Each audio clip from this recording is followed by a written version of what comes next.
So there's been a recent resurgence of videos on the topic of the Stormcaller third-person glitch. I think it's by like Rifle and Willis and a couple others, but I won't get into that. It brings up a great topic for discussion. Should third-person mechanics be allowed in Destiny 2? Because they certainly are in Destiny 1. Like use of the sword hilt. You're about to see it on the screen right now.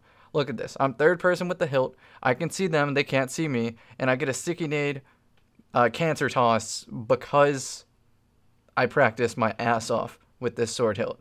Now, my friend INVICTA'S popularized this, and he calls it sword tactics. So, if you think this is scummy technique, too bad. It's not against the rules in the game. It'll really up your game if you take the time to learn this. So, again, link's going to be in the description. INVICTA'S sword tactics video. In Destiny 1, there is a multitude of third-person options. If you Twilight Garrison, third person. If you Shade Step, third person. If you pull out a sword hilt, third person. If you pop a Stormcaller, third person. If you pop a blade, third person. I think you catch my drift. There's a lot of things in the game that pop you third person, like the relics, like other things you pick up in quest items, and there's even a quest that lets you be third person almost entirely. So that tells me that fundamentally, this game was designed to be third person, at least sometimes. To someone who's new to gaming, I don't even think it's an argument at this point that third person is superior to first person in almost every aspect besides maybe landing precision hits. But if you account skill into it, as in like you're only playing high skill players, most of them will prefer third person because it gives you a wider field of view and you can see around corners, which means it really rewards defensive play. Now, this being said, I don't like third-person shooters. This is one reason that I don't play The Division. It just turns it really, really defensive. And now, yes, I did take the time to learn these sword tactics, and it really upped my game in Trials of Osiris, because ultimately, I never have to peek a sniper. I have different strategies of doing it now. I have my sword hilt, I'm safe, I can see them, I can line up my sticky nade ahead of time, then I can jump or fly out of cover as fast as I want to, toss a nade, and pretty much guarantee that it's going to stick because, again, I've been practicing this. Now, I think it goes without saying that in Destiny 2, there will be some kind of improvements to the... Okay, you gotta watch this clip. This one is just nasty. Oh god, dodge the hammer and get the stick. Okay, but yeah, it's inevitable that there is going to be some sort of improvements in Destiny 2 Crucible. One question on my mind is third-person camera going to be a thing in Destiny 2 Crucible? Because like I just explained, if you are really, really good at abusing third-person mechanics, the game is really slow. And as we know with the current special ammo system, the game is really slow. So to speed it up and force people to peek or to at least be intelligent about using their radar, maybe third person has to go altogether. This means when you Twilight Garrison, when you Shade Step, you're going to be in first person. When you Blade Dance, you're going to be in first person. And that's going to feel really weird at first, but it sort of balances out from people doing what I'm doing on the screen right now. But I kind of doubt it because Destiny looks like it was designed as a third-person game and then the first-person characteristics were just added later. It kind of makes me hope that they'll just compromise and make the option maybe in custom games with like full custom options so you can tweak the damage settings among a number of things like determining whether or not third-person even exists. So let me recap what I just said here is there should be an option in custom matches, or maybe an option when you play competitive, to turn third person off entirely. Now that does shift the meta. Like people aren't going to be spamming maybe Garrison and Shade Step as overzealously because they'll get just as confused as the person who's trying to track them. And I think it brings a new set of skills with it. If you're going to be good at Shade Step, you're going to be damn good at anticipating where you are going to end up.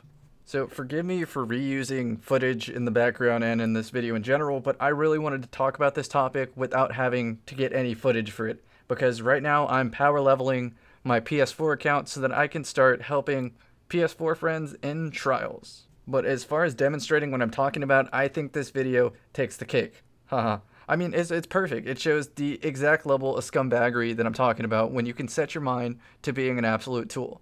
So here's the discussion point for the comment section. If Destiny 3 was a third-person... What? Destiny 3? Damn. Damn, I'm thinking too far ahead. Destiny 2 was a third-person game. Would you play it? What if it was only a first-person game? Would you play it? I think the answer is yes. But what if it's a mixed mode? Like you actually had the option to play both, because then everyone who's good would probably just select third person. I'm trying to think of these things now so that on the first month of Destiny 2, we aren't flabbergasted and overwhelmed. But we'll see.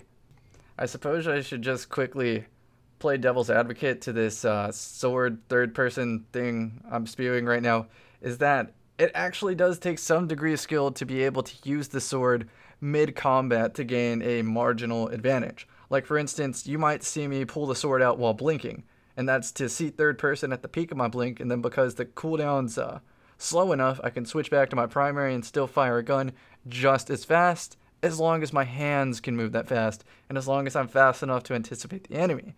So, small gain for a large technical trade-off. I think it's worth it. Maybe not every player, but I'll take the time to do it.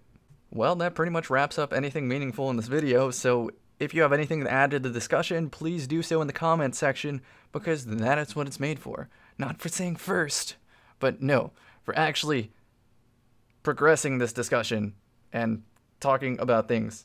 Not just saying, Cammy, you sound really condescending, PvE is already difficult enough. No, I realize I did sound condescending and asinine in that last video. I should have thought of a more graceful way to say it, but I still stand by that PvE needs a difficulty option. Option, as in, you can choose to make it more difficult.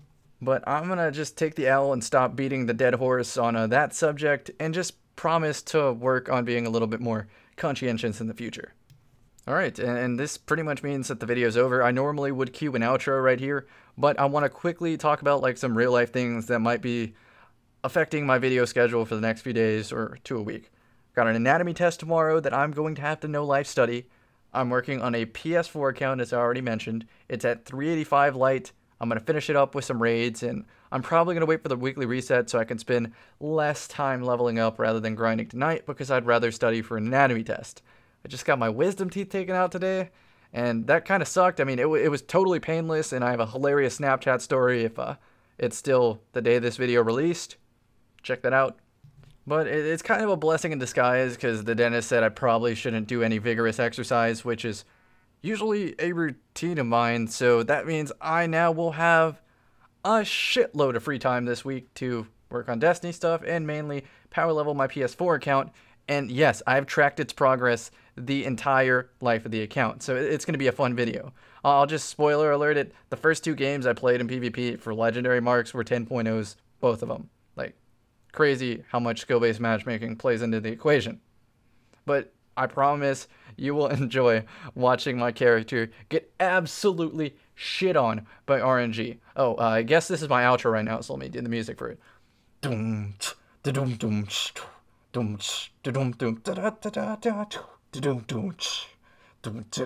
Wait, that's Control, not the fucking James Bond. Okay, I failed.